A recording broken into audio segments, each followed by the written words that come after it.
nosotros abrimos nuestras Biblias en la primera carta de Pedro, capítulo número 5, para leer juntos del versículo número 8 al 10. Primera de Pedro, capítulo 5, versículos 8, 9 y 10. Vamos a leerlo. Sígame con su vista y que el Señor se glorifique en este tiempo. Como siempre, ¿verdad, mis hermanos? Procuramos presentarlo en pantalla, pero yo siempre le animaré a que traiga a la iglesia su Biblia de papel, porque usted puede allí anotar, subrayar, resaltar cosas, y a base de frecuentemente acudir a ella, usted la va a conocer mejor y la va a dominar también. Dice la bendita palabra del Señor: sean sobrios y velen, porque su adversario el diablo, como león rugiente, anda alrededor buscando a quien devorar. Dile que está a tu lado: hay alguien que te anda buscando para devorarte. Bueno, la Biblia dice que es el diablo. Versículo número 9. A ese diablo, dice el versículo 9, resistan firmes en la fe, sabiendo que los mismos padecimientos se van cumpliendo en vuestros hermanos en todo el mundo. Versículo 10. Mas el Dios de toda gracia, que nos llamó a su gloria eterna en Jesucristo, después que hayan padecido un poco de tiempo, Él mismo les perfeccione, afirme, fortalezca y establezca. Padre, alabamos tu nombre. Gracias por este hermoso tiempo en que nos permitiste darte ofrenda de alabanza, fruto de labios que confesamos tu nombre. Pero ahora necesitamos oír tu voz.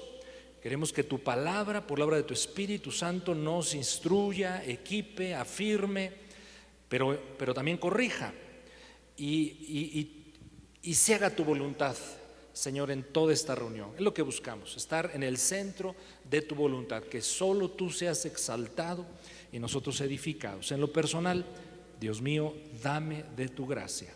Oramos en el nombre de Cristo. Amén. Seguramente has escuchado este planteamiento: ¿cuál es el dolor más grande que alguien pudiera tener? Y no faltó, ¿verdad?, el que dijo: bueno, el embarazo. ¿Será cierto, mis queridas hermanas, que el parto es doloroso? ¿Sí? ¿O es puro cuento? ¿O quieren que las chiquiemos en ese momento especial de alumbramiento? Pues parece ser que es muy doloroso. Gracias al Señor, los varones nunca vamos a saber de qué se trata eso. Pero un dolor de muelas, un dolor de cabeza, un dolor de estómago, una fractura. Hablando de lo físico, pero hay dolores emocionales. La pérdida de un ser querido, por ejemplo, es algo dolorosísimo. La pérdida de un trabajo en el cual se había puesto esperanzas y quizás del cual se depende económicamente. La ruptura de una relación conyugal. La salida de un hijo de casa por rebelión. ¿Cuántas cosas provocan dolor y sufrimiento a los seres humanos? Bueno, y en esa pregunta, ¿cuál es el dolor más grande? Pues no faltó el que inteligentemente dijo, ¿verdad? Pues el que cada quien tiene, al fin de cuentas. Hay una realidad ineludible, inevitable: todos sufrimos. ¿Y qué cree, que mi hermano? Seguiremos haciéndolo eventualmente. Incluso, ¿verdad?, se pensaría que los ricos no sufren. Pero para romper ese mito, pues hasta una novela se hizo, ¿no? ¿Se acuerdan del título? Los ricos también lloran. Bueno, los antiguos latinos hace miles de años, en el idioma latino, acuñaron una palabra para describir el término sufrimiento: sufere, y describe muy bien lo que es el sufrimiento. Sufere significa estar por debajo de una carga que es difícil de llevar. Y claro, el dolor, el sufrimiento son relativos. Lo que para ti puede ser algo difícil de llevar, quizás para mí no, y depende eso de muchas cosas, ¿verdad? Cómo somos, temperamentos, nuestra perspectiva de la vida, madurez, etcétera. Claro que el dolor y el sufrimiento también son relativos, pero cuando es muy grande y el dolor causa confusión y no tenemos explicación para el mismo, a veces los cristianos hacemos cuestionamientos tremendos. Y no me diga que a lo mejor usted no ha pasado por ahí. Vienen dudas, ¿verdad? Y decimos: Señor, ¿pero por qué? ¿Y por qué yo? ¿No ha usted a veces pensado eso? ¿Por qué Dios lo permite? Bueno, ¿por qué me interesa hablar del tema? Bueno, número uno, porque hay entre nosotros en la iglesia mucha gente que está sufriendo. Y a veces no ha habido la oportunidad de acompañarles en su dolor y ministrarles en el nombre del Señor. También, mi hermano, yo quiero que veas la enseñanza del día de hoy como una especie de un, entre comillas, ¿verdad?, medicamento que debe estar siempre en el botiquín. ¿Tienen botiquín en casa, mis hermanos? ¿Y para qué sirve un botiquín? Siempre hay cosas, ¿verdad?, que eventualmente las vamos a necesitar.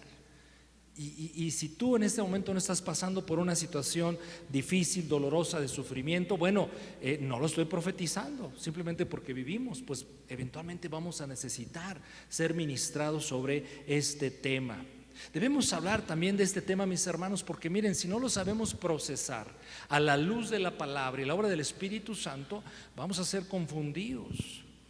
Vamos a vivir en frustración, en cansancio, incluso hasta con enfermedades. Pero a la luz de la Escritura, e insisto, la obra del Espíritu Santo, el sufrimiento tiene un tratamiento divino, tiene un tratamiento especial de parte de Dios. Dios no es ajeno a ello, todo lo contrario, se involucra con nosotros y nos da recursos para prevalecer en medio del sufrimiento. De acuerdo al texto que leímos en forma inicial, quiero revisar con ustedes 3 frases que vale la pena considerar. En primera de Pedro 5:9 leímos la siguiente expresión: sabiendo que los mismos padecimientos se van cumpliendo en vuestros hermanos en todo el mundo. Quiere decir, en primer lugar, entonces, que el sufrimiento, el dolor es universal. Todos los seres humanos lo llegamos a padecer, es parte de la existencia humana. La Biblia utiliza muchas expresiones de alguna forma sinónimas para referir al tema del dolor, sufrimiento, tristeza, y usted las ha leído, por supuesto. La Biblia habla de pruebas, de tribulaciones, de aflicciones, de padecimientos. Vale la pena también saber el origen de ciertas cosas, porque eso nos da un fundamento para entenderlas mejor. ¿Dónde comenzó el sufrimiento? Si cuando Dios hizo la creación lo hizo todo bueno y perfecto. Bueno, surge justamente en lo que llamamos los cristianos la caída, la rebelión del hombre contra Dios. En la caída se introduce, mis hermanos, es cuando llega a la historia humana la gran distorsión de todas las cosas. Baste ver el capítulo número 3 de Génesis, después lo lee, pero usted va a encontrar expresiones que estoy seguro no estaban en el plan del Señor, como maldita. Le dice el Señor a la serpiente y lo dice a la tierra. Enemistad, pleitos, contiendas entre la semilla de la mujer y la semilla de Satanás. Herirás, herir, dolores, con dolores, por ejemplo, la mujer iba a parir. Espinas y cardos, una referencia, y sudor en la frente a lo cansado que sería el trabajo. Y estas expresiones nos dejan ver de entrada entonces que el sufrimiento tiene origen justamente por el pecado del hombre, la rebelión contra Dios. Dios nunca quiso que fuese así, pero es una realidad que seguimos viviendo hasta el día de hoy. Desde Génesis hasta Apocalipsis se nos muestra entonces la realidad de la aflicción, el dolor, la tristeza. Nuestro Señor Jesucristo nos lo dijo, no como un deseo, pero sí como una descripción de una realidad, pero también la oferta de provisión abundante de gracia en medio de ello. El Señor Jesús dice en Juan 16:33: estas cosas os he hablado para que en mí tengan paz. En el mundo tendrán aflicción, pero confíen, porque el Señor ha vencido al mundo. Definitivamente el libro con el que probablemente más nos identificamos los cristianos puede ser el libro de Salmos, porque en el libro de Salmos encontramos toda la gama de emociones, conflictos humanos. El libro de los Salmos, por supuesto, abunda en testimonios acerca de alabanzas al Señor, acciones de gracias, testimonios de la bondad y fidelidad de Dios. Pero ¿saben qué es lo que más abunda? ¿Cuál es el tema más frecuente, pero por mucho, en el libro de los Salmos? el lamento, la expresión del dolor, la expresión de la frustración. Como que pareciera ser, mis hermanos, y no es difícil darnos cuenta cada uno de nosotros en forma personal, que si pudiéramos revisar las emociones que transcurren en nosotros durante un día cualquiera, pareciera ser que la mayoría no son positivas, pudiera ser que la mayoría son negativas.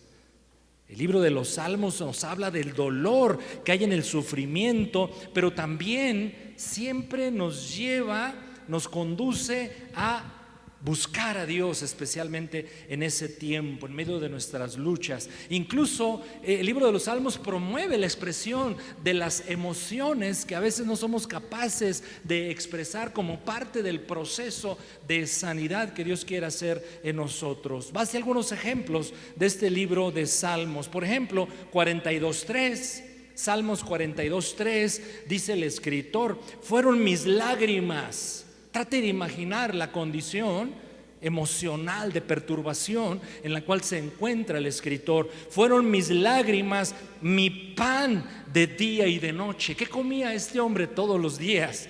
Sus lágrimas. Mientras me dicen todos los días, esto es como ponerle limón a la herida, ¿verdad, mis amados? ¿Y dónde está tu Dios? Como le dijo la esposa a Job: mejor maldice a Dios y de plano muérete, pero eso sí, déjame revisar el testamento a ver cómo quedó. Probablemente le dijo la señora. Salmos 88, y usted va a encontrar los que estudian el contenido de los salmos nos dicen que al menos 1/3 de los salmos son lamentos, expresiones de aflicción. Dice el Salmo 88:3: porque mi alma, insisto, trate de imaginarse, identificarse un poquito. Para algunos no va a ser difícil, por lo que probablemente estén pasando ahora mismo. Porque mi alma está hastiada. ¿De qué cosa? De males. O sea, llena esta persona de problemas profundos. Y mi vida está cercana al Seol. En este versículo, Seol significa simplemente muerte. Versículo 86 de ese mismo 6, de ese mismo salmo, Salmo 88:6: me has puesto, y está hablando con Dios, me has puesto en el hoyo profundo. Porque algunas personas llegamos a cometer esta acción. Le echamos la culpa a Dios y nos enojamos con Dios y le reclamamos a Dios. Es lo que está haciendo el salmista, al menos en esta porción. Me has puesto en el hoyo profundo, en tinieblas, en lugares profundos. Versículo 7: sobre mí reposa tu ira y me has afligido con todas tus ondas. Selah. Una pausa. Invita el escritor a hacer en la lectura, meditar en lo que se está considerando. Versículo 8: has alejado de mí mis conocidos, me has puesto por abominación de ellos. Porque es verdad, mis hermanos, nos gusta más convivir con personas alegres, contentas, apacibles, y a veces lamentablemente le damos la vuelta, ¿verdad?, al afligido, al de cara triste, porque a veces no es por maldad, sino es porque no sabemos incluso cómo interactuar. Me has alejado de mí mis conocidos, me has puesto por abominación de ellos, encerrado estoy. Y cuántos en el momento del dolor, la aflicción, la pérdida dicen: no puedo salir, lo intento de una manera, procuro hacer algo y no puedo salir. Versículo 9: mis ojos se enfermaron a causa de mi aflicción. Te he llamado, oh Jehová, cada día he extendido a ti mis manos. Y al final del salmo siempre está la salida, quien siempre obviamente es Dios. Un último ejemplo de los salmos, el 34:19, en su primera parte, Salmos 34:19 dice: muchas son las aflicciones del justo. Hermanos, vamos a alguna institución que nos escuche y vamos a hacer una marcha, y mantas que todo el mundo vea, y vamos a exigir que se borre este versículo de la Biblia. Pero el Señor no lo va a hacer y nos da una declaración que no es difícil darse cuenta que es verdad. Muchas son las aflicciones del justo. Muchas son las aflicciones del justo. Pero mejor no borremos el versículo, porque la segunda parte es hermosa. Es la luz en la oscuridad del túnel. Es el amanecer de la noche oscura. Pero de todas ellas. ¿De cuántas? De todas ellas. ¿Quién va a librar? El Señor. De todas ellas nos libra el Señor. Veamos una segunda frase de Primera de Pedro 5, que se encuentra en el versículo 10. Primera de Pedro 5:10. Déjenme considerar la siguiente frase: después que hayan padecido un poco de tiempo.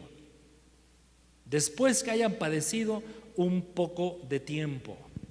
Me deja ver en primer lugar que el sufrimiento tiene un inicio, pero se promete que tendrá una terminación. El sufrimiento no es eterno. La mayoría de los sufrimientos, mis hermanos, también la vida nos lo enseña, no duran para siempre. Un día se van a terminar, incluso cuando muramos. Porque hay sufrimientos y padecimientos que en esta tierra los vamos a tener siempre.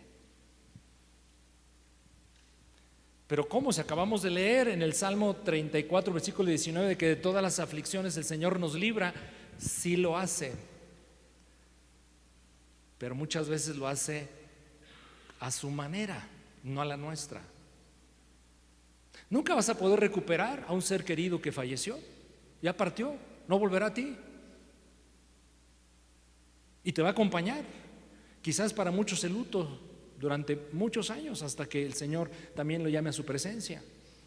Pero lo que sí promete el Señor es librarnos de la aflicción, del luto, del sufrimiento. Hay un tratamiento especial, único de Dios con el dolor de cada quien. Una persona, conocemos incluso algunas que Dios ha sanado de cánceres terminales. Dios le sanó, le libró de la aflicción, en este caso de una enfermedad física. Pero hay personas que Dios no sanó y que al día de hoy siguen con su enfermedad, y aún en la enfermedad manifiestan la gloria de Dios en sus vidas. Recuerdo una querida amiga nuestra, de mi esposa y yo, una mujer madura en Cristo Jesús, sierva del Señor, que en un cáncer terminal, ya bien deteriorada su salud, le fui personalmente yo a visitar. Y usted sabe, usted ha pasado por esto y lo hemos comentado en otras ocasiones, que usted va a ministrar a una persona doliente, y el ministrado resulta ser usted, porque usted ve en esa persona, en medio del dolor, de la dificultad terrible, ve paz, ve gozo, ve la gracia de Dios obrando en su vida. Esto sí promete el Señor hacer. Es entonces en este momento, mis hermanos, que estamos considerando la frase después que hayan padecido un poco de tiempo, donde el Espíritu Santo nos conduce a ver este asunto del sufrimiento con una perspectiva de lo eterno. De otra manera va a ser muy complicado, sino que imposible. Ver el sufrimiento desde la perspectiva de la eternidad, no meramente desde lo temporal. Segunda de Corintios capítulo 4, 16 al 18, y si en pantalla, mi querido Isra, ponemos la Nueva Versión Internacional, aclara un poquito mejor la forma en cómo los traductores redactaron estos versículos. Segunda de Corintios 4, 16 al 18. Por tanto, no nos desanimamos, y el contexto es uno de sufrimiento, de aflicción, de prueba, de persecución, que el apóstol Pablo está compartiendo. Por tanto, no nos desanimamos, no nos desanimamos. Al contrario, aunque por fuera nos vamos desgastando, por dentro nos vamos renovando día tras día. En el tiempo de la aflicción y el sufrimiento, mis hermanos, Dios está haciendo una obra en nosotros. A veces no la veremos inmediatamente, sino tomará tiempo, pero tarde que temprano habrá fruto de ese tiempo de dolor. Por dentro nos vamos renovando día tras día. Versículo 17, pues los sufrimientos ligeros y efímeros que ahora padecemos producen una gloria eterna que vale muchísimo más que todo el sufrimiento. La Escritura, a través del testimonio del apóstol Pablo, nos muestra entonces que cuando nos aferramos al Señor y aceptamos la obra que Él está haciendo en nosotros y confiamos en Él y en su gracia, habrá un trabajo interno que Dios seguirá haciendo para que se acumule de alguna forma en nosotros la gloria de Él en nuestras vidas. Y el versículo 18, así que no nos fijamos en lo visible, sino nos fijamos en lo invisible, ya que lo que se ve es pasajero, mientras lo que no se ve es eterno. Pablo habla mucho de esto y acerca de este asunto particular de lo que Dios está haciendo en nosotros en el tiempo del dolor, la aflicción y el sufrimiento. En Romanos 8:18 el apóstol insiste, Romanos 8:18, pues tengo por cierto que las aflicciones del tiempo presente no son comparables con la gloria venidera que nosotros ha de manifestarse. Hay una gloria que nos espera, mis amados. Y para llegar a ese punto donde Dios nos quiere, eventualmente, Dios, que es sabio y soberano, permitirá que atravesemos tiempos difíciles, de dolor, de aflicción, de sufrimiento. Pero en el tiempo presente, algo Dios también hace. No solamente está formando en nosotros a Jesús y acumulando gloria de Él en nosotros, sino también en el tiempo presente. Y escucha muy bien, es importantísimo este punto. Dios nos consuela. Dios consuela. Segunda de Corintios 1, 3 y 4. Segunda de Corintios 1, 3 y 4. Creo que le voy a invitar a que lo leamos en voz alta, ese texto. ¿Me acompañan a leerlo en voz alta, por favor? Adelante. Bendito sea el Dios y Padre de nuestro Señor Jesucristo, Padre de misericordias y Dios de toda consolación. El 4, el cual nos consuela en todas nuestras tribulaciones, para que podamos también nosotros consolar a los que están en cualquier tribulación, por medio de la consolación con que nosotros somos consolados. ¿Cuántas veces aparece en esa breve porción de la Escritura la palabra consolación? Consuelo, consolar. Muchas veces, varias. ¿Cuál es el énfasis de estos versículos? Exaltar, mostrar una poderosa verdad. Dios nos consuela. Nosotros somos malos para consolar, ¿a poco no? A otro. Y caemos en lugares comunes terribles, no por mala onda, simplemente por ser insensibles a veces. Y ¿sabes qué? Pues échale ganas. Cae como patada en el hígado, ¿a poco no?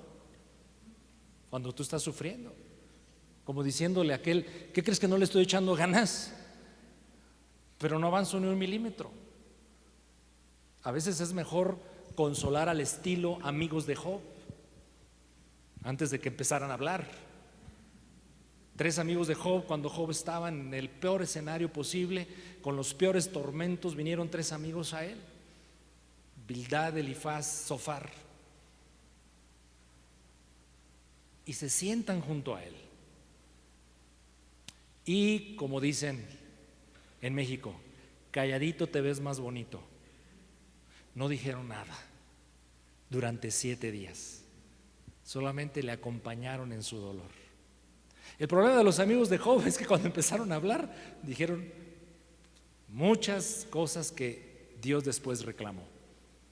Pero a veces el consuelo es solamente, aquí estoy, estar. Pero en realidad, mis hermanos, el consuelo de persona a persona, que puede ser útil hasta cierto nivel y a veces es una grande bendición, no es suficiente. El único que puede consolar verdaderamente, profunda y permanentemente es uno solo, y ese es Dios. Y Él asimismo se denomina en este texto Dios de toda consolación. Vale la pena hallar sinónimos de la palabra consolación. ¿Qué es ser consolado? Encontré varios sinónimos. Desahogarse, por ejemplo. Cuando nos desahogamos, cuando lloramos, cuando expresamos las emociones al máximo delante de Dios o de seres queridos, hay un nivel de desahogo. Bueno, Dios permite que nos desahoguemos. Otro sinónimo de la palabra consolación es tranquilizarse. Es lo que queremos muchas veces. Ok, está aquí la prueba, está la dificultad. Ay, pero ya no tengo ansiedad. Estoy tranquilo, tengo paz. Alivio. Todos los que nos hemos aliviado de algún asunto físico conocemos la bendición del alivio. Cuando el dolor se fue, ay, ya no me duele. Otro sinónimo de consolación es reanimarse, volver a cobrar ánimo, volver a recuperar deseos, incluso para muchos, de vivir.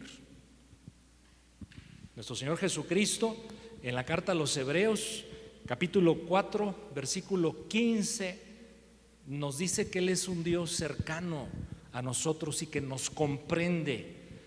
Hebreos 4:15, porque no tenemos un sumo sacerdote que no pueda compadecerse de nuestras debilidades, sino tenemos un sacerdote que fue tentado en todo según nuestra semejanza, pero sin pecado. Nuestro Jesús, hermoso sumo sacerdote, es alguien que se compadece del doliente.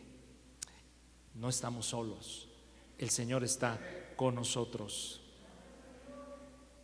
Y finalmente quiero revisar una frase de Primera de Pedro 5:10. Primera de Pedro 5:10 encontramos la siguiente expresión: Él mismo, Dios, les perfeccione, les afirme, les fortalezca y los establezca. Significa entonces que en el tiempo de la aflicción, de la prueba, de la tribulación, del sufrimiento, Dios siempre está haciendo algo. Como estamos confundidos por el dolor, por la aflicción, por la carga difícil de llevar, es difícil en el momento verlo. Por eso con la Escritura encontramos luz sobre este asunto y esperanza y fortaleza sobre todo. Pero no se nos olvide, Dios siempre está obrando algo. Y ese algo es bueno.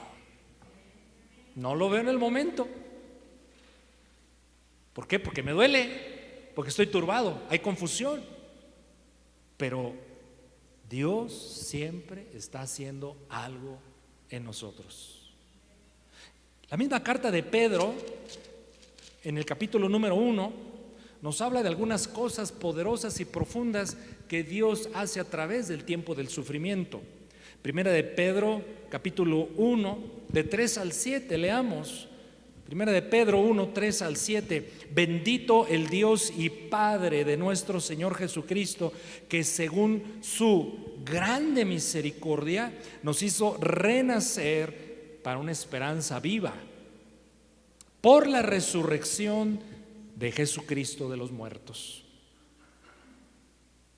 para una herencia incorruptible, incontaminada e inmarcesible, reservada en los cielos para ustedes. Ustedes que son guardados en el tiempo presente por el poder de Dios. Entonces, somos guardados para llegar a aquel día y tomar la plenitud de la vida eterna. Pero ¿cómo somos guardados? Versículo 5, por el poder de Dios, por el poder del Señor. Tu salvación no depende de ti, mi salvación no depende de mí, nuestra salvación no depende de nuestras fuerzas. Ya la hubiéramos perdido, mis hermanos, depende del poder de Dios. Pero entonces, ¿yo qué hago? Lo dice enseguida: mediante la fe. Mediante la fe. La importancia de la fe. Somos salvos por medio de la fe. Recibimos de parte de Dios por medio de la fe. Oramos porque tenemos fe. Sin fe es imposible agradar a Dios. Y creo que también sin café, ¿verdad? Entonces el Señor apunta a nuestra fe. Y esa tiene que ser fortalecida. Y hay muchos medios para lograrlo. Creo que el principal es la meditación y aceptación de la palabra de Dios. Lo dice la propia Escritura. La fe, yo a veces me la imagino, hay muchas formas de ilustrarlo. Una forma podría ser esta, que es como un lazo sólido, fuerte, que nos vincula a Dios directamente. Y que si es débil ese lazo, así puede ser también mi relación con Dios, y a veces se puede romper. Por eso la fe. Pero ¿por qué mete la fe aquí el apóstol? Sigamos leyendo.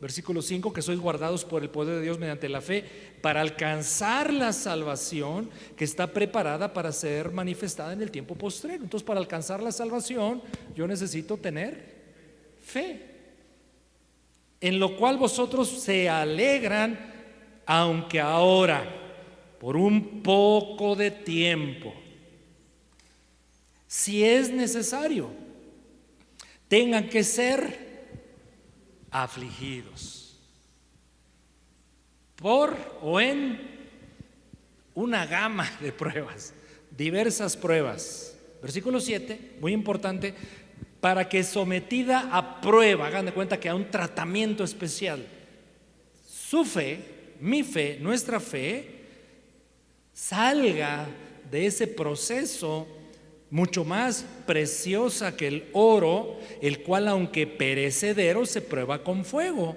Y entonces esa fe, tu fe, la nuestra, sea hallada en alabanza, gloria y honra cuando sea manifestado nuestro Señor Jesucristo. O sea que si habrá algo que Dios va a alabar de mí y de ti, va a reconocer. Y este texto dice que una de esas cosas es nuestra fe.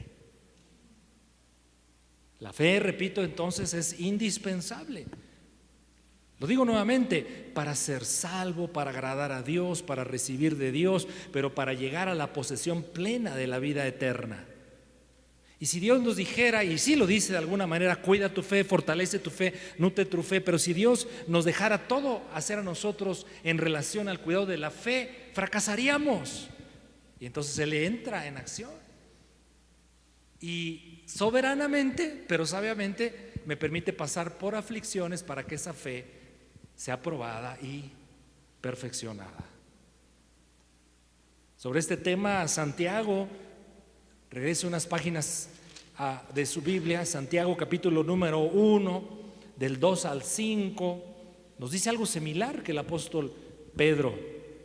Santiago 1, 2 al 5: hermanos míos, tengan por sumo gozo cuando se hallen en diversas pruebas. Pues la verdad, mis hermanos, yo repruebo con frecuencia. Cuando paso, Dios permite que viva este versículo. Tengan por sumo gozo cuando se hallen en diversas pruebas. Pero es que se nos olvida lo que sigue a continuación: sabiendo que vuestra prueba o la prueba de vuestra fe va a producir algo siempre. Dios siempre está haciendo algo en medio del sufrimiento, mis amados. Y esa prueba produce un producto muy especial: paciencia. Paciencia. ¿Y yo para qué quiero paciencia? Si en esta generación nos gusta todo tenerlo rápido, ¿a poco no? Pero tengan la paciencia, su obra completa, para que sean perfectos. Es lo que Dios quiere de ti y de mí. Nos lleva en un proceso hacia la perfección. Sean perfectos, sí, cabales. ¿Qué es cabal? Completo, sin que os falte cosa alguna. Y si alguno de ustedes tiene falta de sabiduría, pídala a Dios, el cual da a todos abundantemente y sin reproche, y la sabiduría no será dada. Ahora, este es un versículo que frecuentemente mal entendemos y aplicamos los cristianos, porque cuando estamos en una situación donde requerimos saber cómo resolverla, invocamos este texto. ¿A poco no? Si nos falta sabiduría, dice la Escritura, pídale a Dios. ¿Sí lo ha hecho usted así? Bueno, qué bueno que lo haga, y Dios le va a responder, porque Él promete darnos sabiduría. Pero el texto está mal aplicado, porque aquí está hablando de que en la prueba, en la aflicción, en el dolor, necesitamos la sabiduría de Dios para entender lo que Dios está haciendo con nosotros y poder avanzar en esa condición difícil con la perspectiva divina, esa sabiduría. ¿Me expliqué en este punto? A esa sabiduría se refiere el texto. Pero se habla de paciencia, se enfatiza en la paciencia, y yo diría por extensión en el carácter. Pero creo que lo mejor que podemos hacer en el tiempo, yo le llamo así, en el tiempo difícil, oscuro, confuso, en donde estoy en medio de la aflicción y del dolor, creo que lo mejor que podemos hacer es esperar. Esperar. Abraham recibió una promesa de Dios. El profeta Abraham, el patriarca: vas a ser padre de multitudes, pero sin hijo tengo. Y bueno, le vamos a dar una ayudadita al Señor, ¿verdad? Y tiene un hijo con la esclava. Le falló ahí, fue impaciente, pero aprendió a las malas, a lo difícil, y después aprendió paciencia. Y en Romanos 4, no lo busque, vemos que Abraham es ejemplo de fe. Y Pablo lo utiliza, ¿verdad? Como un recurso que en las manos de Dios nos da testimonio acerca del poder de la fe, y que por la fe somos justificados. Así es que aprendió paciencia tarde que temprano, y creyó en Dios, y le fue contado por justicia, dice la Escritura. Es decir, que en el tiempo de la espera, Abraham, que primero manifiesta que no tiene fe porque tiene un hijo con la esclava, vemos en el proceso de su vida que fue aprendiendo, creciendo, desarrollando su fe a tal grado que el Señor acaba alabándola. José tuvo el sueño de ser el más grande en su generación, pero aprendió por el sufrimiento que la grandeza no era para él, sino era para preservar a mucho pueblo, a quien Dios quería preservar. Moisés, ¿se acuerdan cuál era el gran anhelo de Moisés? Liberar a Israel, liberar a su pueblo, pero no lo haría en la forma personal como él concibía lo que debe ser la libertad, sino tendría que ser a la manera de Dios. Y Dios lo manda 40 años al desierto, y sí acaba siendo el gran libertador de parte del Señor, pero él tuvo que aprender mediante mucha paciencia a entender lo que Dios quería hacer primero en él para ser usado por el Señor. Y no se diga Job, ¿verdad? Pobrecito, nunca entendió por qué sufrió tanto, pero al final de la prueba tiene una experiencia a la cual muchas veces Dios nos quiere llevar en el dolor y en el sufrimiento, que es conocer a Dios. Y nos deja esa gran frase, ¿verdad? En el libro de Job: de oídas te había oído, pero ahora mis ojos te ven. En todos estos casos y otros más, fue a través del sufrimiento que siempre surgió, y esta frase me encanta, algo nuevo y mejor. Claro, no vamos a ir a la tienda a comprar kilos de sufrimiento para que salga algo nuevo y mejor. Eso déjaselo a Dios. Y no dejemos de confiar y esperar en Él.